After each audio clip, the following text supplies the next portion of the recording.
the night of August 22nd in 2017, all the Harley-Davidson dealerships from around the world were converging at the Nokia Theater in Los Angeles, California. It was that time of year again, at the end of summer, when Harley-Davidson would be announcing all the new changes to the upcoming model year.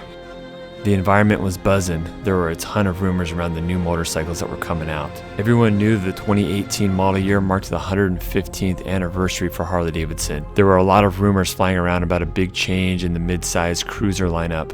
It was the second year of Harley-Davidson's new big twin engine, the Milwaukee 8, so there were rumors surrounding a displacement bump. With all the rumors and all the chatter that was going on that night, I don't think anyone could have ever predicted that that night would mark the death of the Dyna.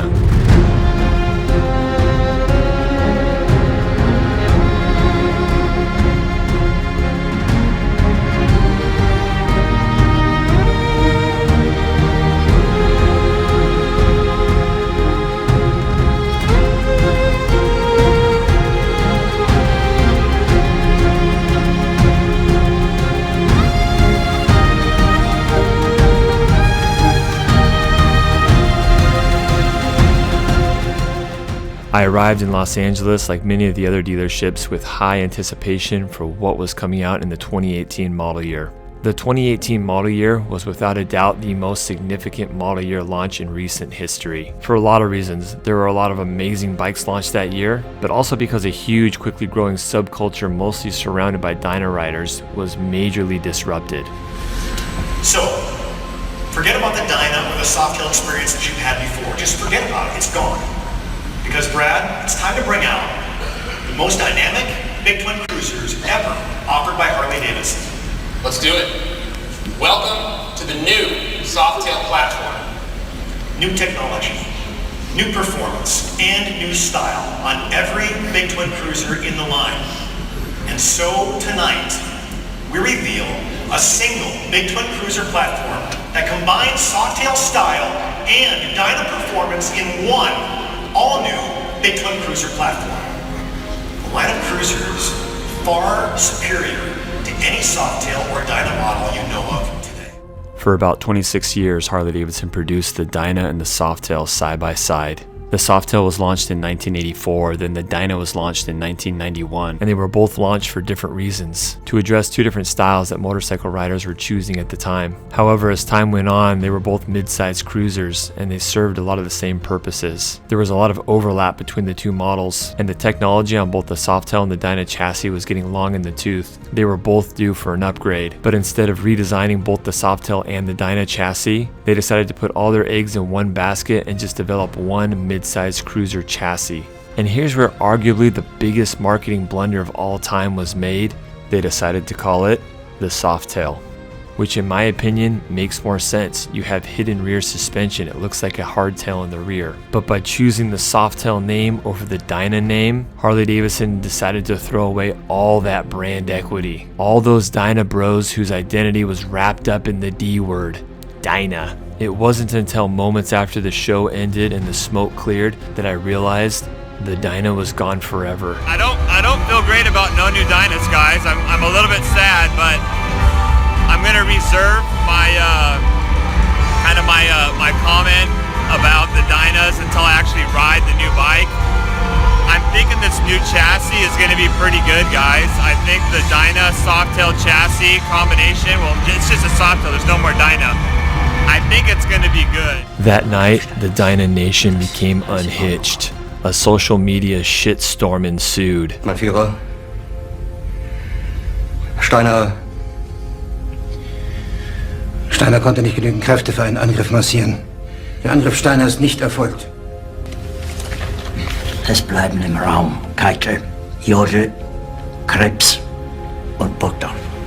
Neidloser Feiglinge! Mein Führer, ich kann nicht zulassen, dass die Soldaten, die für Sie verbringen... Nicht Feiglinge! Verreiter Versager! Mein Führer, was Sie da sagen, ist ungeheuerlich. Die Generalität ist doch Geschmolz des deutschen Volkes! Sie ist ohne Ehre! Offiziere registrieren zu lassen, wie Stalin! Ich war nie auf einer Akademie.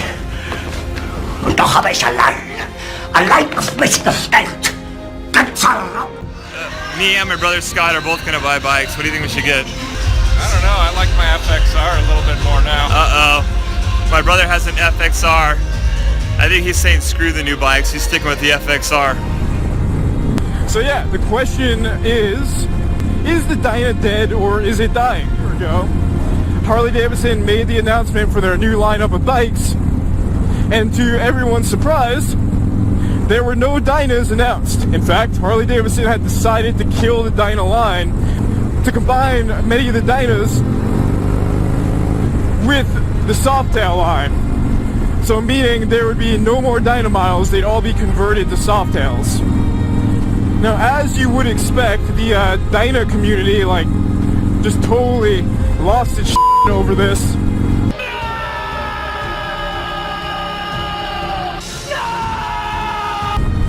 And, it was a pretty major commotion. Anyone who had a Dyna, or liked a Dyna, or whose, like, father's second cousin's roommate had a Dyna, everyone had something to say about it, and for the most part, it was a lot of aggression towards Harley-Davidson for making this. The Dynas are gone. Can you believe that? Just gone. There are no more Dynas. That entire family or line is not going to be there from 2018 anymore. And yeah, really, that's shocking, isn't it? I started noticing the Dyna's rise to stardom around 2010. For a long time, the Dyna was just another mid-sized cruiser where if you didn't want a Sportster and you didn't want a big bike like a touring bike, you got a Dyna or a Softail, and then depending on what style you wanted would kind of dictate which one you bought. But then around 2010, a lot of things started happening. A lot of the famous freestyle Moto X riders that were real popular in the late 90s and the early 2000s started moving over to the Dyna platform. The Dyna started getting popular in Hollywood with shows like the Sons of Anarchy. Before, you don't ever sit on another man's bike, asshole. Where you headed? No place special. Me too.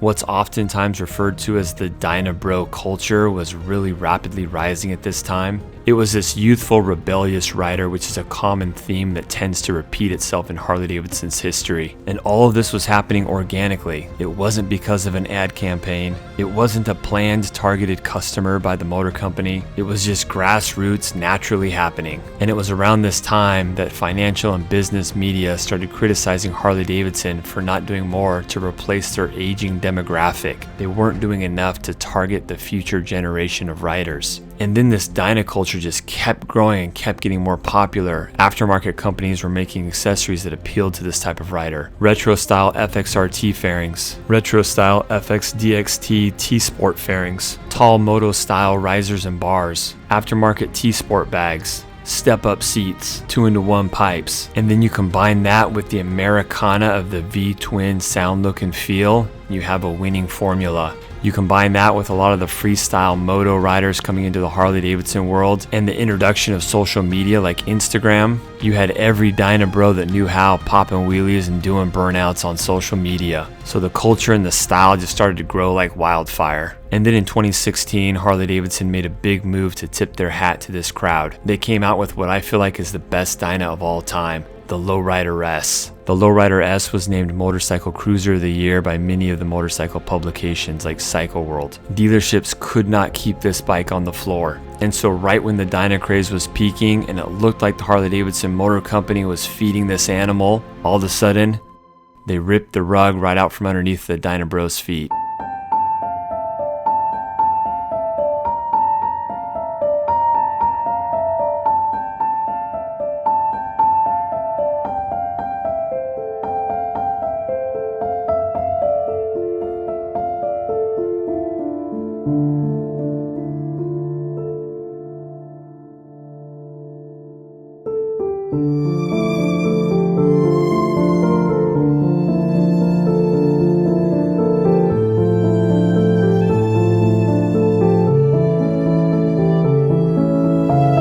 Yes, you read the title correctly. Harley-Davidson has killed the Dyna. Who can say where the road goes?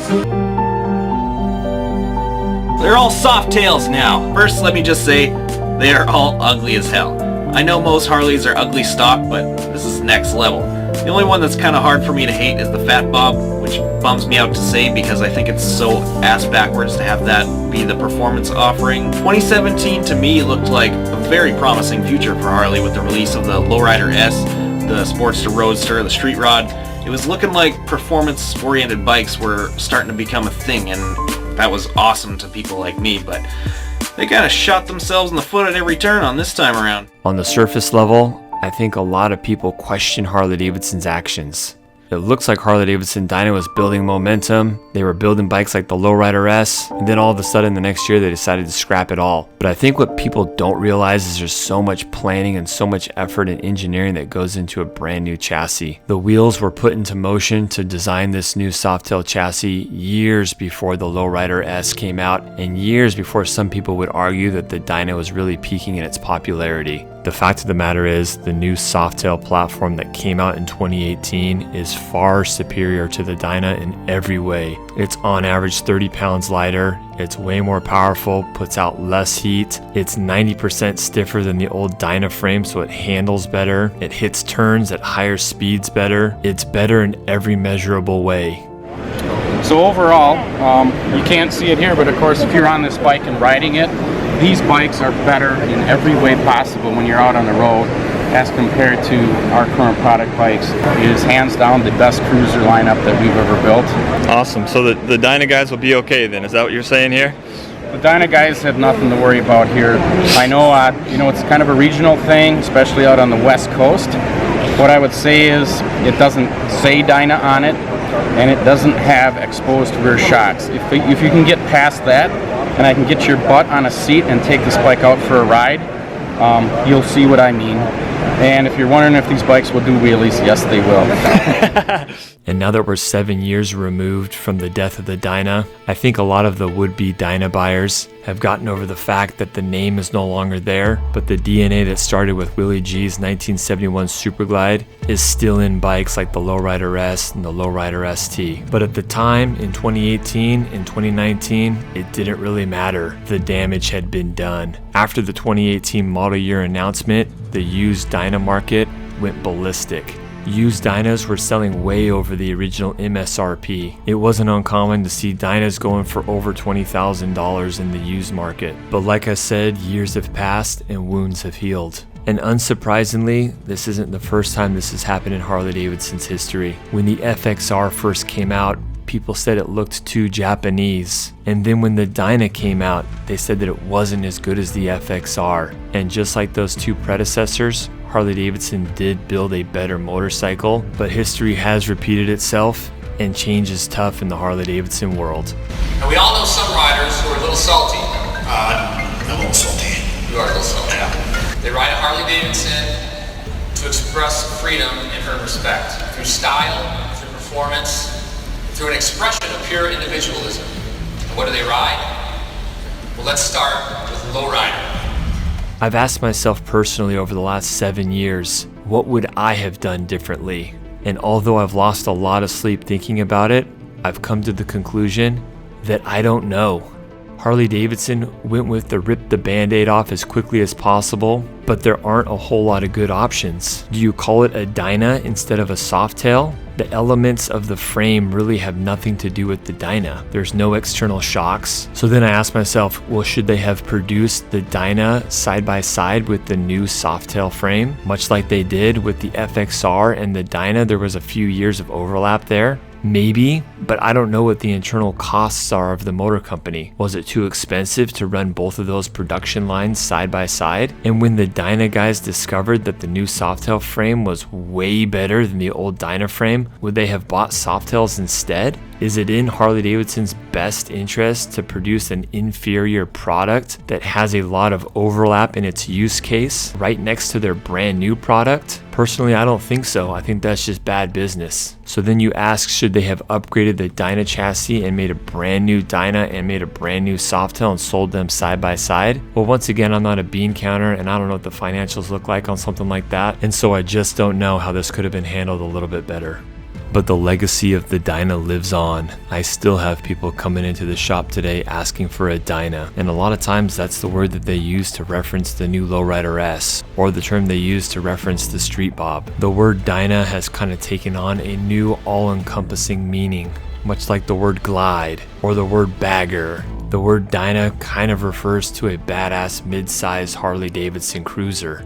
So now that the past is the past and history has been written, what can we do moving forward? Can the Dyna be resurrected in some form or fashion? I personally feel like at this point in time, the brand Dyna needs to be brought back in some form or fashion. What that would look like, I'm not sure exactly. Does that mean Harley-Davidson needs to build a new frame with 2 outboard external shocks? I'm not an engineer and I'm not in charge of the books, but all I do know for sure is Harley-Davidson shouldn't sleep on all the brand equity they've built up in the Dyna.